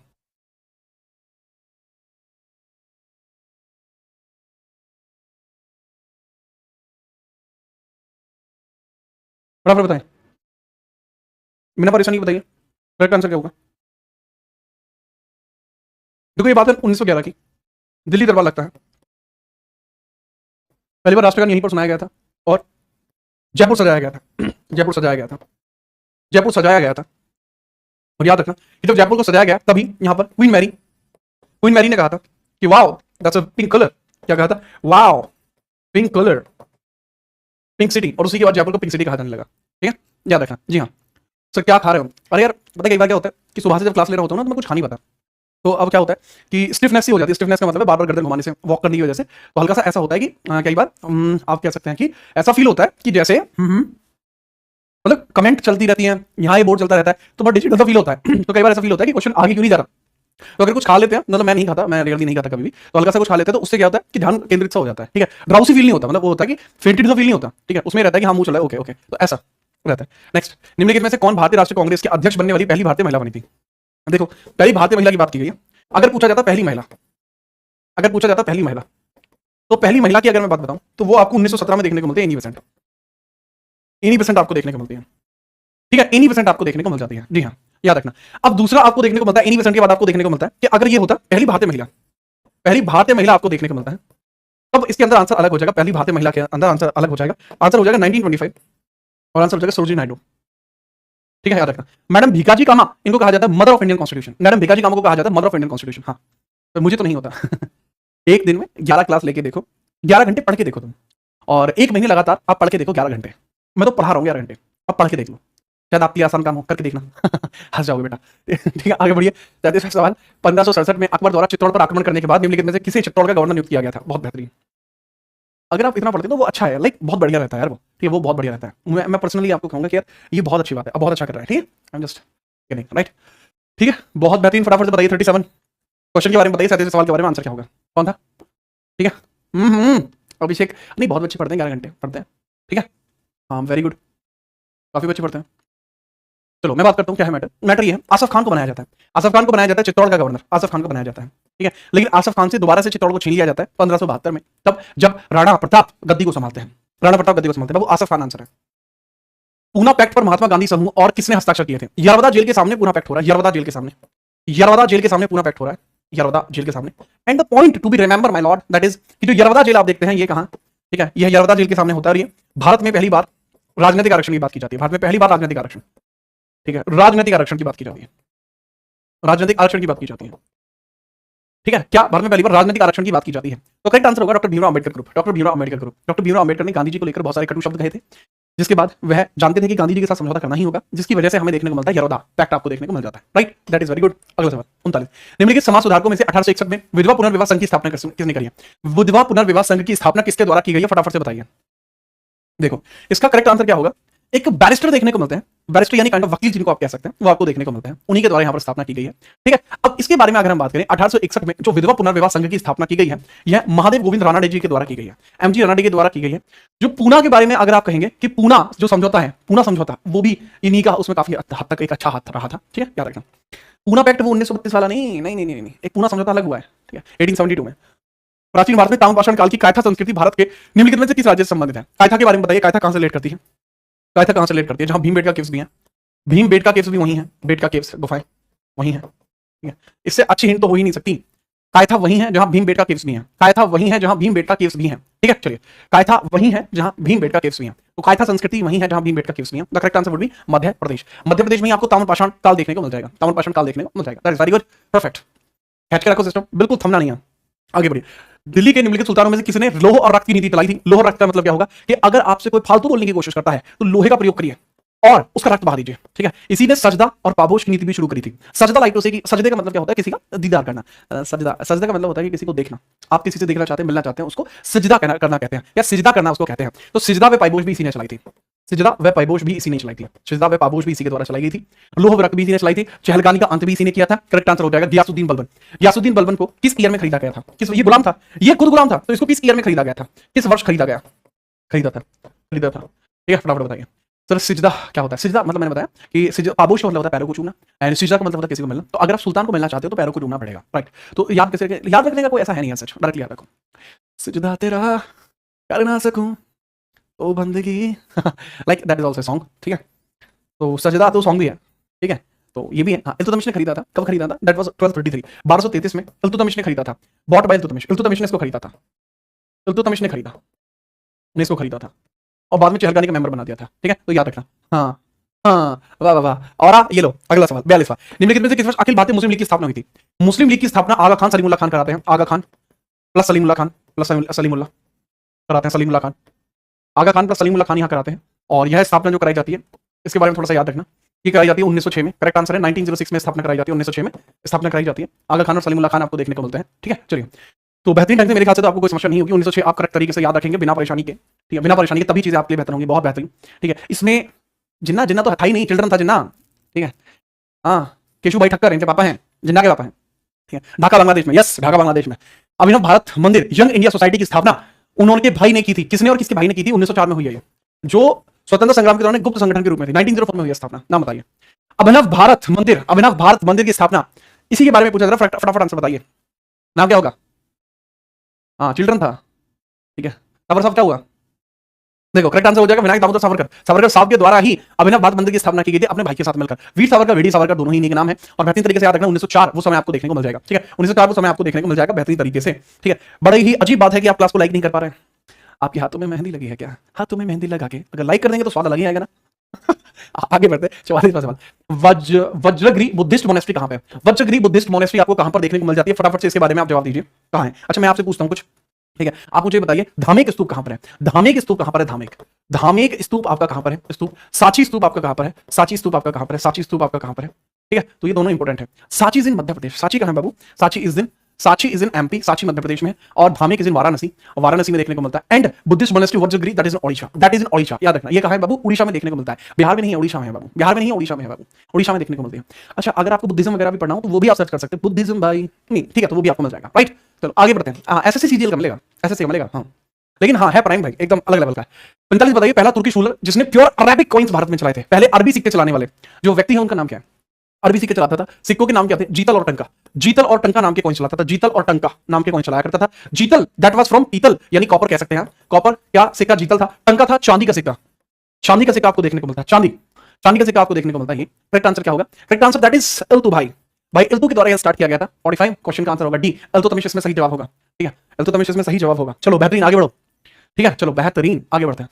46 क्वेश्चन बताइए, निम्नलिखित में से किसने खिलजी वंश की स्थापना की है? खिलजी वंश की स्थापना किसने की? ये नहीं जानते आप? जलालुद्दीन फिरोज खिलजी। इसमें क्या कहता है देखो, मैं इसमें वो बताता हूँ, पद्मावत मूवी का एक डायलॉग सुनाता हूँ। करेक्ट आंसर वैसे होगा जलालुद्दीन खिलजी। अच्छा, मैं ना हिस्ट्री की क्लास में इतना ज्यादा, पॉलिटिकल क्लास में इतना ज्यादा एनर्जेटिक कैसे रह पाता हूँ? क्योंकि मैं दिल से पढ़ाता हूँ। ये मेरे लिए काम नहीं है, ना कभी था, ना आगे भविष्य में मेरे लिए कभी काम होगा। ये है मेरा पैशन, ये मेरा काम नहीं, मैं पढ़ाता हूँ दिल से, स्ट्रेट फ्रॉम द हार्ट। इसलिए मैं इतना एनर्जेटिक रह पाता हूँ, इतना सब कुछ करने के बाद भी। This is the reason. और दूसरा है आप लोगों का प्यार। आप लोगों का प्यार मेरे लिए फ्यूल की तरह काम करता है। That work like fuel for me, right? So अब समझना इसमें क्या, मुझे चीजें याद होती हैं इसी तरीके से। अब देखो, जलालुद्दीन खिलजी, वो पद्मावत मूवी स्टार्ट होती है, तो वहां पर ये जाता है, तो अलाउद्दीन खिलजी जो रणवीर सिंह है वो आता है इसके पास और कहता है कि हुजूर, हम तुम्हारे लिए ये लेकर आए हैं शुतुरमुर्ग। आपने कहा था ये एक पंछी लाना है, हमें ऐसा कुछ याद नहीं है, इसे ले जाओ यहां से। नहीं नहीं सुल्तान, आप ऐसा नहीं कर सकते, आपने हमें पंख लाने के लिए कहा था। तो वो कहता है कि अच्छा, तो कहता है अरे हाँ मैंने तुमसे कहा था। तो कहता है बेटा मेहरू, यानी उसकी भाई उसकी बेटी, बेटा मेहरू। तो आवाज देता है कि उधर से बोलता है कि बेटा मेहरू, वो दोनों बोलते हैं। ठीक है, फिर वो होते हैं, थोड़ी सी वर्डिंग एक्सचेंज होती है। तो फिर वो उससे कहता है कि ये तुम्हारे लिए देखो हम क्या लाए हैं, शुतुरमुर्ग मंगाए हैं। कहेगा अच्छा ठीक है। ओके, वो लड़की जो मेहरू आती है वो पंख ले जाती है। तो अब वो कहता है अलाउद्दीन खिलजी से, जलालुद्दीन फिरोज खिलजी कहता है कि बताओ तुम क्या चाहते हो, मांग लो क्या मांगना चाहते हो। तो वो कहता है कि आपकी जान, मतलब हम मेहरू से निकाह करना चाहते हैं। तो वो एट द एंड एग्री हो जाता है, ठीक है मेहरू से विवाह कर दो। फिर बाद में जलालुद्दीन फिरोज खिलजी की हत्या अलाउद्दीन खिलजी ही करता है, जो उसका भतीजा भी है अली कुरशास्प, एंड वह उसका दामाद भी बन जाता है। तो अलग ही लेवल है जिनका, याद रखना। दैट इज जलालुद्दीन खिलजी, ये खिलजी वंश की स्थापना करता है। दैट वाज द ईयर 1290 जब स्थापना की जाती है। 1296 में अलाउद्दीन खिलजी इसकी पार्किंग लगा देगा। 1296 में किल्ड बाय अलाउद्दीन खिलजी, और अलाउद्दीन खिलजी भारत को मंगोलों से मुक्त कराएगा। अलग ही लेवल इसका है, ठीक है, कि खिलजियों के लिए तो खुदा से भी लड़ सकता है अलाउद्दीन अपने इरादों को इतना बुलंद मत करो कि उसी के बोझ तले दफन हो जाओ। आज तक ऐसी मिट्टी ही नहीं बनी जो अलाउद्दीन को दफन करे, राइट? ये कुछ डायलॉग्स हैं उस मूवी के, ठीक है। आगे बढ़िए 47। उड़ीसा में जजनगर के शासक भानुदेव द्वितीय ने दिल्ली के सुल्तान के खिलाफ लड़ाई में वारंगल के साथ रुद्रदेव की मदद की थी। तो किसके साथ रुद्रदेव की मदद की थी ये बताइए। 47 क्वेश्चन आपको देखने को मिल जाएगा, काफी आसान हो जाएगा। क्वेश्चन को पढ़िए और समझ में आएगा आपको, ठीक है। ठीक है, आगे बढ़िए फटाफट से। Sir straight from the heart Bryan का गाना है। ब्राइन का गाना तो नहीं सुना मैंने, गाना तो मैंने सुना है लाइक अरे याद नहीं आ रहा, ठीक है। ब्रूनो मार्स अच्छा गाता है, ब्रूनो मार्स, ठीक है। करेक्ट आंसर है भानुदेव द्वितीय ने दिल्ली के सुल्तान, जब गयासुद्दीन तुगलक का मैटर चल रहा था, ये तब की बात है। ये बात कब की है सर? ये बात आपको देखने को मिलती है 1325 की, जो बोगारा खान का विद्रोह था। बोगारा विद्रोह आपको देखने को मिल रहा था उस समय की बात है, ठीक है, वही तो है ना। उड़ीसा में जगन्नाथ के शासक भानुदेव द्वितीय ने दिल्ली के सुल्तान के खिलाफ लड़ाई में नहीं ये दूसरा बैटल है, 1317 बैटल है। 1317 वारंगल अभियान की बात है। 1327 वारंगल, 27 में 25 में मारा जाएगा, 20 17 23 की बात है। 1323 1323 की बात है, 1323 वारंगल की बात है। तो गयासुद्दीन आपको देखने को मिल जाएगा। 1323 परफेक्ट है जी, ठीक है। चलिए आगे बढ़े, अगला सवाल। निम्नलिखित महान हस्तियों में से किसने अपने अनुयायियों के साथ मिलकर 1866 में भारत में ब्रह्म समाज की स्थापना की थी? ब्रह्म समाज की स्थापना भारत में 48 क्वेश्चन के बारे में बताइए किसने की है, ठीक है। हे केशव, मैं ब्रह्म होना चाहता हूं, मैं परम होना चाहता हूं। अर्जुन, इस युद्ध में परम जैसी चीजें हैं ही नहीं। तुम्हारा और मेरा कार्य सिर्फ कर्म करने का है। त्रिलोक में ऐसा कुछ नहीं जो मैं चाहूं प्राप्त न कर सकूं, और त्रिलोक में ऐसा भी कुछ नहीं जिसको पाने की चाह मुझ में हो। त्रिलोक का स्वामी होने के पश्चात आज भी मैं अपने कर्म कर रहा हूं। तो ब्रह्म का होना तो निश्चित ही नहीं है। ब्रह्म मैं हूं, तुम नहीं हो सकते। ये कहते हैं कौन? भगवान श्री कृष्ण। अब यहां आपको पता लगेगा कि ये अनुयायियों के साथ मिलकर 1866 में ब्रह्म समाज। तो हे केशव, ब्रह्म तो इससे रिलेट आप कर सकते हैं, ठीक है। केशव चंद्र सेन इसका करेक्ट आंसर हो जाएगा। केशव चंद्र सेन इसका करेक्ट आंसर हो जाएगा। 49th क्वेश्चन आप देखेंगे, निम्नलिखित में से किसने महाभाष्य ग्रंथ की रचना करी? That is bye Patanjali. Mahabhashya किसके समय में की थी सर? पुष्यमित्र शुंग आपको देखने को मिलता है, शुंग डायनेस्टी के, जिन्होंने बृहद्रथ की हत्या करके शुंग वंश की नींव रखी थी। शुंग वंश की नींव रखी है, शुंग डायनेस्टी की नींव रखी है, शुंग डायनेस्टी की नींव रखी है, उन्हीं के बारे में बात करें। शुंग डायनेस्टी की नींव रखी है, उन्हीं के बारे में बात करें। डीज है, ये पतंजलि होगा। नेक्स्ट है कुव्वतुल इस्लाम मस्जिद निम्नलिखित में से किसने बनवाई है? कुव्वतुल इस्लाम बाई कुतुबुद्दीन ऐबक। अच्छा पूछा है, ऐतिहासिक स्मारक के सबसे निकट क्या है? कुव्वतुल इस्लाम बनवाई किसने? कुव्वतुल इस्लाम, ये कुव्वतुल इस्लाम जो है ये दिल्ली सल्तनत की पहली मॉस्क है। फर्स्ट मॉस्क ऑफ दिल्ली सल्तनत, फर्स्ट मस्जिद जो दिल्ली सल्तनत में बनाई गई है। इन दिल्ली सल्तनत बनवाई किसने थी? कुतुबुद्दीन ऐबक ने बनवाई थी। सबसे नजदीक क्या देखने को मिलता है सर? वह है कुतुब मीनार। कुतुब मीनार के सबसे नजदीक आपको देखने को मिलता है, कुतुब मीनार के सबसे नजदीक देखने को मिलता है, ठीक है। चलो हाँ, 2 अश्वमेध यज्ञ भी पतंजलि ने कराए थे। किसके लिए? पुष्यमित्र शुंग के लिए कराए थे, Pushyamitra Shunga. B is the correct answer. शाबाश, बेहतरीन। आगे बढ़िए 51वां सवाल। मुस्लिम कट्टरवाद की प्रतिक्रिया के रूप में हिंदू महासभा की स्थापना निम्नलिखित में से किस वर्ष की गई थी? हिंदू महासभा की स्थापना 1915 में की है। किसने किया भाई? मदन मोहन मालवीय ने, मदन मोहन मालवीय ने की है, मदन मोहन मालवीय ने की है, एमएमएम मदन मोहन मालवीय ने की है। The correct answer would B 1915। 1915 correct answer आपको देखने को मिल जाएगा। 51वें सवाल का जो करेक्ट आंसर है वो क्या है, 1950 में। तो हमने 50 सवाल करे, कैसा लगा आपको 50 सवाल करके? 50 सवाल करने के बाद आपको कैसा लगा? फटाफट बताएं कमेंट में। मदन मोहन मालवीय ने किया, कैसा लगा आपको? लगा पूरी हिस्ट्री आपके दिमाग में आ रही है, छप रही है, आ रहा है समझ में? बताइए। अब आपको थ्योरी भी कराई जाएगी, है ना, और अलग अलग यानी एंशिएंट की तैयारी अलग कराएंगे, मेटावल की अलग, मॉडर्न की अलग। ये तो सिर्फ ये चेक करने के लिए था कि आपका रिवीजन कैसा है, तो ये चेक करने के लिए था। बहुत बेहतरीन, आगे बढ़िए, मजा आ गया। ये लो तो 52वां सवाल। कुतुबुद्दीन ऐबक निम्नलिखित में से किस आउटडोर खेल का शौकीन था? क्या खेलता था ऐबक? तुम्हें लगता है कुश्ती खेलेगा ऐबक? तुम्हें लगता है कुश्ती खेलेगा? नहीं खेलेगा। क्या वो हॉकी खेलेगा? नहीं। कबड्डी खेलेगा? नहीं। पोलो खेलेगा? जी हाँ, पोलो ही वो खेला करता था। ठीक है, कितना क्या खेलता था बाबू? आउटडोर गेम वो पोलो ही खेला करता था। तो पोलो परफेक्ट आपको देखने को मिल जाएगा कि पोलो खेला करता था। क्या पोलो खेला करता था? बहुत बेहतरीन ढंग से। ठीक है, खेलता था पोलो, और एक दिन 1210 में पोलो खेलता हुआ गिर गया और उसकी पार्किंग लग गई। ठीक है, देखो अब जैसे मैंने बताया पोलो में 1210 में, ठीक है, वो पोलो खेलता हुआ गिर गया, उसकी डेथ हो जाती है। ठीक है, died while playing polo, died while playing polo, while playing polo, playing polo, polo खेलता हुआ गिर जाता है, उसकी डेथ हो जाती है। 1309 में काकातीय साम्राज्य पर किसने आक्रमण किया? जो काकातीय डायनेस्टी आपको देखने को मिलती है, इसके ऊपर किसने आक्रमण किया था, इसके बारे में पूछा जा रहा है। देखो 1309 में काकातीय डायनेस्टी पर किसने अटैक किया था? एक अच्छा सवाल है, काकातीय वंश पर। ठीक है, काकातीय वंश पर किसके द्वारा अटैक किया जाता है? फटाफट बताएं। तो काकातीय वंश के ऊपर जो अटैक किया जाता है, जहां प्रतापरुद्र दामन रहा करते थे, नाम क्या है? प्रतापरुद्र दामन, प्रतापरुद्र रहा करते थे यहाँ पर राजा, राजा का नाम था प्रतापरुद्र। मलिक कफूर नाम के व्यक्ति थे, मलिक कफूर अलाउद्दीन खिलजी का सेनापति था। कफूर आज क्या बना है खाने में? सुल्तान शाही गोश्त बना है। तो मलिका हुस्न को बताइए कि अगर इतना कुछ खाने में है तो हम खौफ क्यों खाएं? बहुत फैलाली सरहदें, अब एक युद्ध इश्क के नाम, युद्ध का ऐलान कर दो। ठीक है, आगे बढ़िए। नेक्स्ट सवाल आपको देखने को मिलता है 54वां सवाल। निम्नलिखित में से किसने 1814 में आत्मीय सभा की स्थापना की है? तो आत्मीय सभा की स्थापना किसने की है? फटाफट बताएं। आत्मीय सभा, आत्मा की अगर बात की जाएगी तो आत्मा सबसे बेहतरीन आत्मा के तौर पर आपको कौन व्यक्ति देखने को मिल सकता है? सर राजाओं की आत्मा बड़ी अच्छी होती थी, राइट? राजाओं की जो आत्मा होती थी वो बड़ी अच्छी लेवल की होती थी। तो राजा से याद रख सकते हैं आत्मीय सभा, राजा राममोहन राय। केशव चंद्र सेन किसकी स्थापना की है? ब्रह्म समाज। ठीक है, ब्रह्म समाज, ऐसे ही हिंट रिलेट हो जाते हैं। अगला सवाल, स्वदेशी आंदोलन से प्रेरित होकर 1905 में भारत माता की अपनी प्रसिद्ध छवि किसने बनाई थी? भारत माता पेंटिंग किसने बनाई है? सवाल यह है कि भारत माता पेंटिंग किसके द्वारा बनाई गई है? भारत माता पेंटिंग किसके द्वारा बनाई गई है? बड़ा ही बेहतरीन सवाल है, बताएं। भारत माता पेंटिंग किसने बनाई है? ठीक है, चलिए। ठीक है, देखो अगर मैं बात करूं 1905 में भारत माता की पेंटिंग किसने बनाई थी? That is Avindranath Tagore. अविंद्रनाथ टैगोर जी के द्वारा बनाई जाती है प्रसिद्ध छवि, जिसको कहा जाता है क्या बोला? द पेंटिंग ऑफ भारत माता। द पेंटिंग ऑफ भारत माता इन्हीं के द्वारा बनाई जाती है। Very good. अगला सवाल 56वां, भारत में मोहम्मद गौरी का वॉइस रॉय और सेना का समग्र कमांडर किसे माना जाता है? मोहम्मद गौरी का प्रमुख गुलाम कौन था? प्रमुख गुलाम कौन था? प्रमुख गुलाम इन इंडिया, प्रमुख गुलाम इन इंडिया। देखो चारों ही लोग जो आपको यहां देखने को मिल रहे हैं, ठीक है, चारों ही लोग जो आपको यहां देखने को मिल रहे हैं, ये चारों ही गौरी के गुलाम है। ये चारों ही गौरी के गुलाम है, राइट? चारों ही कौन है? गौरी के गुलाम है। ठीक है, चलिए अब अगर मैं बात करूं, ठीक है, एक बच्चा कह रहा है ब्रह्म समाज के, एक सेकंड भाई, एक सेकंड, एक सेकंड, एक सेकंड। बाबू जो ब्रह्म है, यहां पहले ईयर तो देखो, ब्रह्म समाज जो आप बता रहे हैं राजा राममोहन रॉय वाला, वो ब्रह्म है, ब्रह्म, ये ब्रह्मो है, और इंडियन ब्रह्मो एसोसिएशन है ये। इसको इंडियन ब्रह्म समाज कहते हैं, जो 1866 में बना है। कहां ध्यान है तुम्हारा? ये ब्रह्म समाज है जो 1828 में बना है। गलती मत करो, मैं आपको बता के हटा था। अब इसके बारे में मैंने आज की क्लास में शायद दूसरा तीसरा क्वेश्चन रहा होगा, मुझे बताना पड़ेगा आपको। ठीक है, अब तू देख बेटा, अब तू गया देख। ठीक है, रुक जा, देख आज की क्लास में तो समझाया था मैंने इसको। अब तू देख बेटा, अब तू गया। अरे भाई कहाँ है? ये देखो, ब्रह्म समाज 1828 में राजा राममोहन रॉय ने बनाया। 1866 में विवाद हुआ, तब भारतीय ब्रह्म समाज बना था, केशव चंद्र सेन ने बनाया था। फिर 1878 में साधारण ब्रह्म समाज बना था, राइट? ये थोड़े अलग अलग बातें हैं बाबू। इंपोर्टेंट सोसाइटीज भाई जीतना सर्च कर लेना, ये सारे विवाद दूर हो जाएंगे आपके। ठीक है, हल्की मोटी बात थोड़ी है लाडले। अरे क्या चल रहा है? एक सेकंड भाई रुक जाओ, तुमने एक तो पूरा ही मैटर करा दिया। आप तो फटाफट अगले सवाल का आंसर आप करेंगे। सवाल का आंसर कहां से करोगे बिना देखे? फटाफट आप इस सवाल का आंसर करेंगे। ये सारे सवाल आपके लिए ऑलरेडी रेडी करा के रखता हूं मैं, ऐसा ना हो कि मतलब चीजों में थोड़ी डिले हो, तो डिले नहीं होने देंगे। आपका सिलेक्शन पक्का है इस बार। अब बताइए प्रमुख गुलाम आपको कौन देखने को मिलता है? ठीक है, चलिए। बताइए प्रमुख गुलाम आपको कौन देखने को मिल रहा है?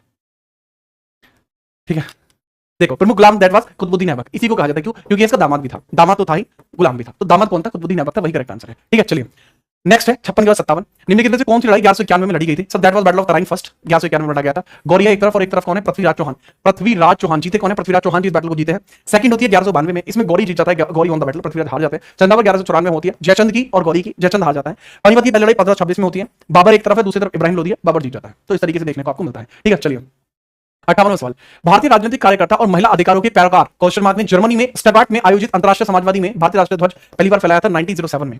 नाम बताइए, नाम क्या है? जिनको कहा जाता है मदर ऑफ इंडियन कॉन्स्टिट्यूशन, नाम बताइए। जिनको कहा जाता है मदर ऑफ इंडियन कॉन्स्टिट्यूशन, नाम बताइए। करेक्ट नाम क्या होगा? बहुत ही बेहतरीन आपको देखने को मिल जाएगा, बहुत ही बेहतरीन आपको देखने को मिल जाएगा। करेक्ट आंसर क्या होगा?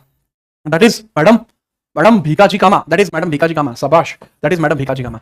कौन है? मैडम भीकाजी कामा आपको देखने को मिल जाते हैं। मैडम भीकाजी कामा आपको देखने को मिल जाती है। पोल आएगा अगले सवाल के लिए, तैयार रहेगा पोल के लिए, पोल के लिए सबके सब तैयार रहना। अगले सवाल के लिए पोल आ रहा है, ये लीजिए पोल। अगले सवाल का जवाब दीजिए। निम्नलिखित में से किसे जलियांवाला बाग हत्या के विरोध में नाइटहुड की उपाधि लौटा दी थी? इसने कहा था कि मैं नाइटहुड नहीं बनना चाहता, इन्होंने नाइटहुड की उपाधि लौटा दी। और गांधी जी ने केसर हिंद की, गांधी जी ने केसर हिंद की उपाधि लौटा दी थी, केसर ए हिंद की उपाधि लौटा दी, केसर हिंद की उपाधि को लौटा दिया, लौटा दी थी। ठीक है, फटाफट बताइए। जो सवाल मैंने पूछा है कि नाइटहुड की उपाधि किसने लौटाई है, सवाल आपके सामने है। चलो करेक्ट आंसर क्या होगा? पूरा मौका दिया जा रहा है। जलियांवाला बाग हत्याकांड 13 अप्रैल 1919 में आपको देखने को मिलता है। जलियांवाला बाग हत्याकांड 13 अप्रैल 1919 को हुआ था। ठीक है, बड़ी भयावह घटना देखने को मिली थी, बड़ी भयावह घटना देखने को मिली थी। 700 से अधिक भारतीय मारे गए थे। अब करेक्ट आंसर की बात करूंगा तो करेक्ट आंसर देखने को मिलता है, that is Rabindranath Tagore, that is Rabindranath Tagore. जितने बच्चे आंसर कर रहे हैं दैट इज रविंद्रनाथ टैगोर। तो ये मानिए कि भाई मेजर ऑफ द क्वेश्चन के आंसर सही है, 82% लोग सही कह रहे हैं, 82% लोग सही कह रहे हैं, शाबाश। ठीक है, बहुत बेहतरीन। अगला सवाल, निम्नलिखित में से कौन सा काल पुरापाषाण काल के बाद आता है? पुरापाषाण काल के बाद कौन सा आता है? बहुत आसान सवाल, महालल्लू सवाल है आज का, दैट इज MLS, महालल्लू सवाल है ये। फटाफट बताइए करेक्ट आंसर क्या होगा। सर पोल नहीं हट रहा, हट गया बाबू पोल। ठीक है चलिए, ठीक है फटाफट आप बताएं। करेक्ट आंसर बताइए। ठीक है, करेक्ट आंसर बताइए कि पुरापाषाण काल के बाद आता है। ठीक है, तो इसके बारे में आप बताएं। देखो अगर मैं बात बताऊं कि यहाँ पर पुरापाषाण काल के बाद आपको कौन सा काल देखने को मिलता है, क्या वो कैलोलिथिक है, मेसोलिथिक है, नियोलिथिक है, आयरन एज है, तो कौन सा आपको देखने को मिल जाएगा? बेहतरीन बताना है सर। अगर मैं बात करूंगा दैट इज मेसोलिथिक, मेसोलिथिक आपको पीरियड देखने को मिल जाएगा, मेसोलिथिक पीरियड आपको देखने को मिल जाएगा, that is perfectly fine, Mesolithic. ठीक है, 61वें सवाल की बात करते हैं। निम्नलिखित में से किसने इस बात पर जोर दिया और प्रचार किया कि वेदांत सभी का धर्म है, केवल हिंदुओं का नहीं है? वेदांत सभी का धर्म है, केवल हिंदुओं का धर्म वेदांत नहीं है, यह किसने कहा था? ठीक है, ये कौन है? वेदों की ओर लौटो किसने कहा था? Go back to the Vedas, ये अलग व्यक्ति है, वो आंसर नहीं है जो उन्होंने कहा था। उन्होंने कहा था जो अंतर है इसमें, उन्होंने कहा था उठो जागो और तब तक ना रुको, उठो जागो और तब तक ना रुको जब तक कि अपने लक्ष्य को प्राप्त ना कर लो। तो करेक्ट आंसर क्या होगा? स्वामी विवेकानंद होगा। ठीक है, वेदांत सभी का धर्म है। स्वामी दयानंद सरस्वती ने कहा था back to the Vedas, back to the Vedas, वेदों की ओर लौटो। इन्होंने ही कहा था बैक टू द वेदास, वेदों की ओर लौटो, वेदों की ओर लौटो, इन्होंने ही कहा था। ठीक है चलिए, बहुत बढ़िया। ठीक है, नेक्स्ट है 62। निम्नलिखित में से अंतिम पल्लव शासक किसको कहा जाता है? अंतिम पल्लव शासक किसको कहा जाता है? बताइए, पल्लव शासक किसको कहा जाता है? लास्ट पल्लव शासक किसको कहा जाएगा? काफी आसान हो जाएगा। पहला पल्लव कौन था? सिम्हा विष्णु। फर्स्ट यानी संस्थापक कौन था? सिम्हा विष्णु। सिम्हा विष्णु आपको देखने को मिलता है, सिम्हा विष्णु। ठीक है, राजधानी कांचीपुरम कैपिटल है इनकी, कांचीपुरम कैपिटल है, कांचीपुरम, कांचीपुरम कैपिटल आपको देखने को मिलती है। अपराजित वर्मन लास्ट रूलर है। लास्ट रूलर कौन है बाबू? अपराजित वर्मन। अबे डी होगा क्या? क्या कहां जाना तुम्हारा? डी होगा आंसर। अपराजित वर्मन पल्लव, लास्ट पल्लव, शाबाश, लास्ट पल्लव हो जाएगा वो। हाँ बढ़िया। 63। निम्नलिखित में से किसने 1920 में मराठी शिक्षा मूक नायक शुरू की थी? ये वही आदमी है जिन्होंने 1927 में मनुस्मृतियां चला दी, मनुस्मृति चला दी, क्योंकि मनुस्मृति में जाति व्यवस्था दी गई है। करेक्ट आंसर बताएं, करेक्ट आंसर बताएं। जिन्होंने बहिष्कृत हितकर्णी भी स्टार्ट किया था, बहिष्कृत हितकर्णी भी स्टार्ट किया था इन्होंने, हितकर्णी भी इन्होंने ही स्टार्ट किया, बहिष्कृत हितकर्णी भी इन्होंने स्टार्ट किया, बहिष्कृत हितकर्णी भी इन्होंने स्टार्ट किया, that is Bhimrao, doctor Bhimrao Ambedkar आपको देखने को मिल जाएंगे। नेक्स्ट है, निम्नलिखित राजाओं में से कौन अपने जीवन के अंतिम चरण में जैन धर्म का अनुयायी बन जाता है और श्रवण बेलगोला में संलेखना विधि से अपने प्राणों को त्याग देता है? बात हो चुकी है इस बारे में पहले ही। करेक्ट आंसर क्या होगा बाबू? संलेखना विधि से प्राणों को त्याग देता है, दैट इज चंद्रगुप्त मौर्य। 297 में अपने प्राणों को त्याग दिया, 297 BCE, बिफोर कॉमन एरा, इन्होंने अपने प्राणों को त्याग दिया था। Very very good, perfect. 65वां सवाल, ठीक है, ये आपको बताना है। अखिल भारतीय किसान सभा का पहला अधिवेशन निम्नलिखित में से किस वर्ष किया गया था? ठीक है, फटाफट आप बताइए किस वर्ष किया गया है? सहजानंद, सहजानंद, सहजानंद आपको देखने को मिल जाएंगे, जो लीडर है इसमें, सहजानंद आपको लीडर देखने को मिल जाएंगे। हुआ था 1936 में, पहला आपका अखिल भारतीय किसान सभा का पहला आयोजन, सहजानंद इसमें लीडर आपको देखने को मिल जाएंगे। Is the correct answer, is the correct answer. ठीक है, चलो अमित यादव अगला सवाल ये बताओ, मध्यपाषाण युग की अवधि लगभग कितने वर्ष पहले से कितने वर्ष तक की मानी जाती है? मध्यपाषाण युग, मध्यपाषाण युग की अवधि कितनी मानी जाती है? ये रेलवे के द्वारा पूछ रहा हूं, एसएससी इसमें कुछ अलग मानता है। एसएससी ने कह रखा है यह अवधि 10,000 से लेकर 4,000 है, अपना अपना सबका हिसाब किताब है। आप बताइए इसका करेक्ट आंसर क्या हो जाएगा? ठीक है, फटाफट बताओ। ठीक है, 66वें नंबर का सवाल है, 66 नंबर का, फटाफट बताएं। रेलवे कितनी मानता है बाबू? रेलवे जो मानता है, रेलवे मानता है 12,000 से 10,000, रेलवे का अपना अलग चल रहा है, एसएससी मानता है इतनी। ठीक है, 10,000 से लेकर 4,000, कुछ किताबों 10,000 से 8,000 भी है, 4,000 भी अलग अलग है यार। ठीक है, 12 से 10 मानता है रेलवे, बढ़िया। अगला सवाल, ऋग्वेद में एक भजन ऋषि विश्वामित्र और 2 नदियों के संवाद है, वो नदियां कौन कौन सी थी? ठीक है, फटाफट बताइए। हाँ बहुत बेहतरीन, इसमें हिंट बताऊंगा मैं आपको। दोनों ही नदियां बेस्ट थी, जो ऋषि विश्वामित्र से बात करती है वो बेस्ट नदी आपको देखने को मिलती है, बेस्ट नदी, बेस्ट रिवर है वो, बेस्ट रिवर आपको देखने को मिलती है, रिवर्स, बेस्ट रिवर्स आपको देखने को मिल जाती है। करेक्ट आंसर बताइए, बेस्ट रिवर्स आपको कौन सी देखने को मिलती है? फटाफट बताइए, बेस्ट रिवर्स आपको देखने को मिल जा रही होती है। ठीक है, चलो बेहतरीन सवाल है और काफी बेहतरीन सवालों में से एक इसको जाना जाता है। फटाफट बताइए, इंदरक Veda, in the Rigveda there was a hymn in a dialogue form between sage Vishwamitra and two rivers worship as a goddess, what is the name? फटाफट बताइए करेक्ट आंसर। इसमें बच्चे बेस्ट नदी का मतलब नहीं समझ रहे आप, मुझे समझ में नहीं आ रही बेस्ट नदी का मतलब क्यों नहीं समझ पा रहे आप। बेस्ट का मतलब क्या हो जाएगा? बी से ब्यास, एस टी से सतलुज, ब्यास और Sutlej, correct answer B S T, Beas और Sutlej, Beas and Sutlej, D right 68। Rudrasena द्वितीय ने किस वंश के थे जिन्हें गुप्त वंश के चंद्रगुप्त द्वितीय की पुत्री प्रभावती गुप्ता से विवाह किया था? बाद में इसकी हत्या किसने की? रुद्रधर ने कर दिया। रुद्र तृतीय द्वारा हत्या कर दी गई है। जो रुद्र तृतीय है ये शक का राजा है, और ये जो रुद्र द्वितीय है, रुद्रसेन द्वितीय है, ये वाकाटक था, उज्जैन का रहने वाला, उज्जैन का वाकाटक था ये, उज्जैन का वाकाटक था। बाद में इसकी हत्या कर दी गई। प्यार वार का चक्कर था, थोड़ा लड़कीबाजी का चक्कर था। इस चक्कर में हुआ क्या था कि प्रभावती से प्यार करता था रुद्र थ्री, शक था। अब हुआ क्या, चंद्रगुप्त ने गुस्से में आकर उसका विवाह किससे करते? रुद्रसेन द्वितीय से। जब इसको पता लगी तो इसने रुद्रसेन की बार्किंग लगा दी, तो ये तो बेटी विधवा हो गई। तो इस चक्कर में चंद्रगुप्त द्वितीय ने इसकी हत्या कर दी थी गुस्से में। वाकाटक था वो, उज्जैन का था, उज्जैनी। 69 बताइए, पूछा जा रहा है कि कौन सा कथन गलत है? कुषाण उत्तर मौर्य काल के प्रमुख शासकों में से थे, करेक्ट आंसर है। दूसरा है कई कुषाण शासकों ने देवपुत्र भगवान के पुत्र की उपाधि धारण की है। अच्छा, प्रथम बौद्ध संगति कनिष्क के द्वारा आयोजित की गई थी, ये स्टेटमेंट गलत है बाबू, ये फोर्थ होनी चाहिए थी। फोर्थ संगति इसमें देखी थी, फोर्थ।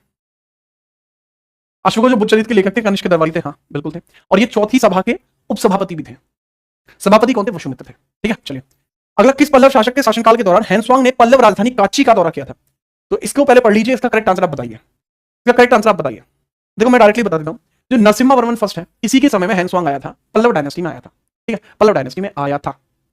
चलिए अगला सवाल, दिल्ली सल्तनत के दौरान उलेमा शब्द का प्रयोग किस लिए किया जाता था? उलेमा शब्द का प्रयोग किस लिए किया जाता था, ये आपसे पूछा जा रहा है। उलेमा दिल्ली सल्तनत में यूज होता था, उलेमा किस लिए यूज होता था बताओ? उलेमा शब्द का प्रयोग किस लिए यूज होता था? बताओ फटाफट से, उलेमा शब्द का प्रयोग किस लिए होता था? देखो उलेमा शब्द का जो प्रयोग होगा ना बाबू, उलेमा वो विद्वान धर्मशास्त्री और न्यायविद के लिए होता था, विद्वान धर्मशास्त्री और न्यायविद, तो लर्न्ड थियोलॉजीज एंड ज्यूरिस्ट के लिए होता था उलेमा शब्द का प्रयोग। विजयनगर साम्राज्य की स्थापना के समय दिल्ली का सुल्तान कौन था? आसान सवाल है, one of the easiest question, easiest question में से एक है, फटाफट बताइए करेक्ट आंसर क्या होगा? करेक्ट आंसर क्या होगा? विजयनगर साम्राज्य की स्थापना के बारे में पूछा जा रहा है, फटाफट बता दो बिना परेशानी के, करेक्ट आंसर क्या होगा बाबू? करेक्ट आंसर होगा कि यहां पर पूछा जाए विजयनगर साम्राज्य की स्थापना के समय दिल्ली का सुल्तान कौन था? दिल्ली का सुल्तान था Mohammad bin Tughlaq, that was Mohammad bin Tughlaq, perfect fine. ठीक है, 73वां सवाल, दिल्ली सल्तनत काल के निम्नलिखित कवि में से किसने कव्वाली, जो अरबी कौल बोलना से निकलता है, इसको लोकप्रिय बनाया? तो कव्वाली दिल्ली सल्तनत में किसके काल में चलती थी, ये आपसे पूछा जा रहा है, फटाफट बताओ। देखो अमीर खुसरो तबला बजाते थे, वीणा बजाते थे, उन्होंने कव्वाली को फेमस कर दिया, अमीर खुसरो। निम्नलिखित में से किसने नसीरुद्दीन खुसरो के खिलाफ विद्रोह किया था? नसीरुद्दीन खुसरो के खिलाफ जो विद्रोह है वो किसके द्वारा किया गया है? बेहतरीन ढंग से बताइए बाबू। नसीरुद्दीन खुसरो, पूरा नाम है नसीरुद्दीन खुसरो तुगलक के बारे में, नसीरुद्दीन खुसरो की बात की जा रही है।